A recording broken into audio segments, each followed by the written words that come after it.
திருவாரூர் மாவட்டத்தின் பல்வேறு பகுதிகளில் கனமழை பெய்வதால் கோடை வெப்பம் தணிந்த நிலையில் விவசாயிகளும் மகிழ்ச்சி அடைந்துள்ளனர். கூடுதல் விவரங்களை நம்முடைய செய்தியாளர் ராஜசேகரிடம் கேட்கலாம். ராஜசேகர், விவரம் என்ன?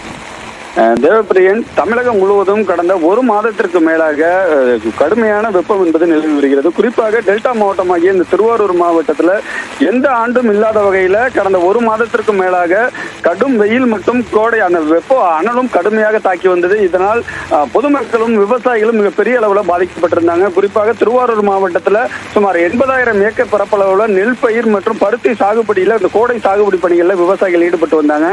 இந்த நிலையில கோடை மழை என்பது முற்றிலுமாக திருவாரூர் மாவட்டத்தில் பெய்யாத நிலையில விவசாயிகள் மிகப்பெரிய அளவில் பாதிக்கப்பட்டிருந்தாங்க. இந்த நிலையில இன்று காலை முதல் மாவட்டத்தின் பல்வேறு பகுதிகளில் கருமேகங்கள் சூழ்ந்து வந்த நிலையில கடந்த ஒரு மணி நேரத்திற்கு மேலாக பல்வேறு பகுதிகளில் மழை என்பது பெய்து வந்தது. குறிப்பாக நன்னிலம், ஆண்டிப்பந்தல், சன்னாநல்லூர், மாப்பிள்ளைக்குப்பம், அதே போன்று நல்லமாங்குடி, மாங்குடி உள்ளிட்ட மாவட்டத்தின் பல்வேறு பகுதிகளில் கனமழை என்பது பெய்தது. இதனால் வெப்பம் தணிந்து குளிர்ச்சி நிலவியதால் விவசாயிகளும் பொதுமக்களும் மிகுந்த மகிழ்ச்சி அடைந்திருக்கிறார்கள். தொடர்ந்து இந்த மழை பெய்தால் விவசாயத்திற்கு மிகவும் பயனுள்ளதாக இருக்கும் எனவும் விவசாயிகள் தெரிவித்திருக்காங்க. தேவப்பிரியன், தகவலுக்கு நன்றி ராஜசேகர்.